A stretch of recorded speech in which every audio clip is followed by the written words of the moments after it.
Okay, this is where we change questions.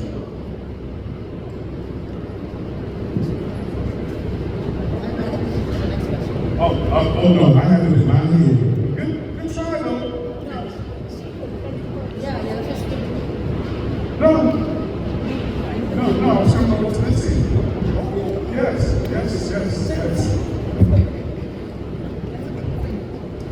No, you're next up first. Yes. Yeah, I'm trying to put a balance to everybody so that the first person doesn't go last, the last person doesn't go first, the one in the middle gets left out. Yeah, so I've been moving it around systematically. Luckily, I'm a married man, so I'm used to somebody trying to tell me what I'm supposed to do. So, but the guys understand, the guys go. All right, here we go. Question number 4 is, what will you do to improve the cost of living for residents in AD-65? This is something that I've been looking to do for a long time. When I used to go to testify, when they were taking some of the funding from cowards for safety net, the parents that need single parents that were going to school and needed some help, right? So but I realized that the cost of living did not match anything in the state of California. It doesn't match. It's a formula that is created supposedly for us to know how much does it need to get to live in the state of California. So do you know that formula? No. It turns out that hardly anyone knows that formula. That is very good.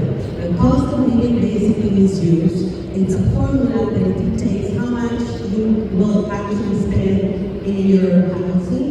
And remember, it was 30%, right? Okay, how much you will spend in your food, in your energy, in your car if you have one. But the cost of living doesn't match in reality how much it costs to live in the state of California. So I really want to talk about formula, put it out there, because the cost of living, it says that right now, I'm not sure exactly the amount, but it was between $600 to $700 to help someone that is in the need of the safety net amount.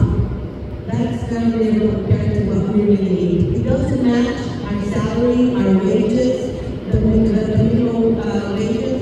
It doesn't match. So we need to come in there and fix the cost of living the costs. So that would be how my priorities to do once I get there. Okay? I promise. That's the only I promise.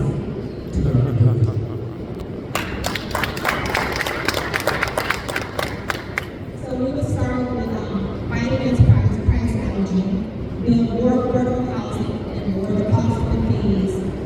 Demand that we are able to build multi-unit with dual purposes with small business protections, make sure that we have business owners who are able to stay open in the community, hire within the community, and secure and create jobs. We want to make sure that our people in AD-65, we're over 860,000 jobs are right here in AD-65 between the ports of Los Angeles and Long Beach. 186,000. We need to make sure that we're securing the economic backbone of AD-65. So creating jobs, protecting small business owners who employ our community, and make sure that revenue is constantly within our cities. Stop price gouging, build affordable housing to make sure that we're streamlining the time that it takes for local government to build within our communities. We love that time. Career paths. We need more career paths in our schools. For example, we have a dual program, dual enrollment in Compton Community College, where our students are having career paths to jobs right when they get out of high school. They can make between $60,000 and $100,000 jobs for high school diploma. Also, in AD-65, we have a lot of opportunities to make sure that people are employed who are in the retention program. Once they get incarcerated, they have good jobs in our community, union jobs, skilled trade jobs. They can stay, work in the community, and work within our community. So that's how I want to improve our affordability within AD-65. Absolutely. Let's give it up. Can you hear me now? Yes. I'm smiling for 2 reasons. My question is, what does this Democratic Party do for us? Yeah. reason I say that is the fact that talking about job creation, what is the Democratic Party done to create jobs for us? What is the Democratic Party done to bring commerce to our community? Somebody please help me.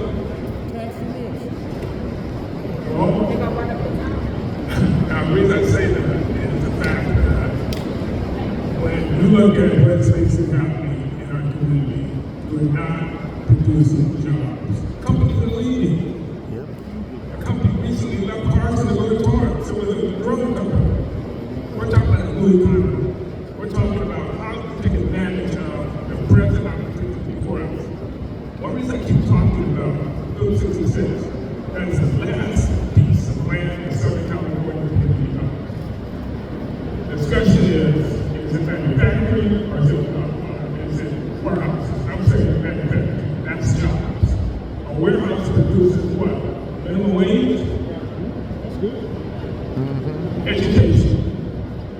The last I heard, I think 30% of black kids are proficient in English. What about this? The unemployment rate in the black community, what is it? 20%? Where is the Democratic Party? That's the question. So we continue to talk about cost of living. The question is, what is the Democratic Party done to improve your lifestyle? What have they done to put money in your pocket? That's the question I ask. Thank you. All right, so I partially agree with you. I just think that our party is much better than the Republicans, and we can have different types of Democrats. So what I've seen in Sacramento working in state policy is that we don't have enough Democrats that are willing to say, let's reduce the cost of living and support the policies that do it. And so that's one of the main reasons I'm running. A little bit about my experience. So my family created, my mom worked as a low-wage child care worker with poverty wages. You know, we lived in an apartment, a rental apartment. When we immigrated here, we had to do a hotel first. So, like, I personally experienced like how difficult it was in my family growing up. And thankfully, like, you know, my dad got his education, we made it work, you know, now so we're a lot better. But also, you know, one thing I want to say is, you know, I've also worked in state policy, actually holding corporations accountable to taking care of working people, making sure that their costs are actually lower. I'm the only candidate also not taking money from, you know, like Airbnb or refusing money, not all kinds of people, refusing money from, you know, any of these corporations that honestly think of their profits, not their workers, not regular people. They're trying to make better profits. So some things we want to do is raising the wages for true living wage, right? People should be working 80 hours. I want to strengthen workers' rights. I want to crack down on corporate price gouging. I've actually done that and support bills to do that. I want to support revenue streams like ending water's edge, which allows corporations to store their money overseas, taking money away from us, increasing our cost of living. I currently signed on to support that. I want to close more corporate tax loopholes, ensuring billionaires pay their fair share. I want to change the rent control. People's rents are increasing like crazy and they're being evicted from their homes. That's creating more than our house prices. I want to make sure we take care of people staying in their homes. Increasing affordable healthcare access. You should not, again, be struggling and losing your savings for a year for one healthcare bill. I want to make sure also universal childcare. As a mom, I've been using universal childcare. I want to take care of universal childcare. Thank you.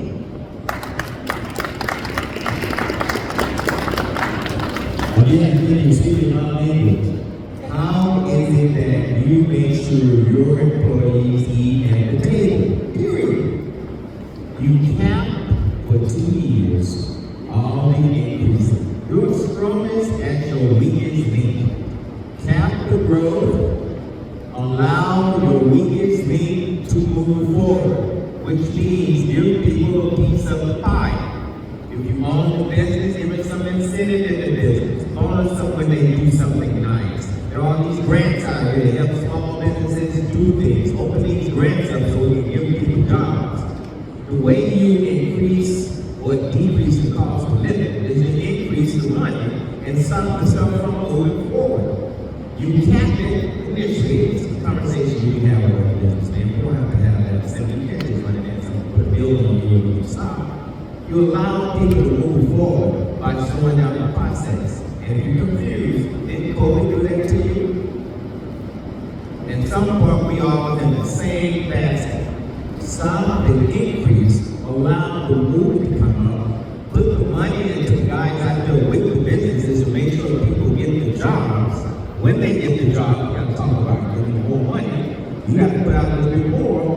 get a bonus. We bonus the people every day, bonus them once a week. You don't wait till Christmas time and say, here's a plaque. Give them a piece of the pie. Are you going to increase the cost of living? Drop it. Give people more money. Slow it down. And that's the biggest thing that if we're talking about cost of living and AD, if we're talking about people struggling, that's how you make a change to that table. Thank you. Thank you.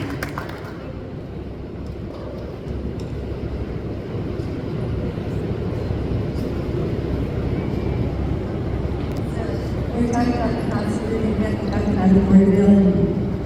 And how many are very familiar with AD 1421? Raise your hand if you know what that bill is. That's the mileage tax. And it has already passed one of the houses. That means they will put a device on your car and count and tax you at the end of the year how many miles you've gone. They will have a record of it. So in other words, for affordability, our state legislators are creating laws to tax you more. So that makes it less affordable for you. We also have to look at regulation. When we talk about housing, when we talk about businesses, the more regulations we put on a business or in housing, that increases the rent you will pay. It will increase, the businesses will have less money to give their employees. It's quick, simple math, arithmetic. So the thing is that I don't care what anybody else says, you have to look at the legislator, the laws they pass, and that's how it becomes affordable. If we pass legislation that is business friendly, we are then have employers that has extra money to give to their employees or hire new people. If we look at it as affordability, where they're looking at taxing us more, this is where we have to put a voice up and say no to it. We have an opportunity, write it down, AD 1421, check into it, call your legislator and say no to it. Thank you. Thank you. All right.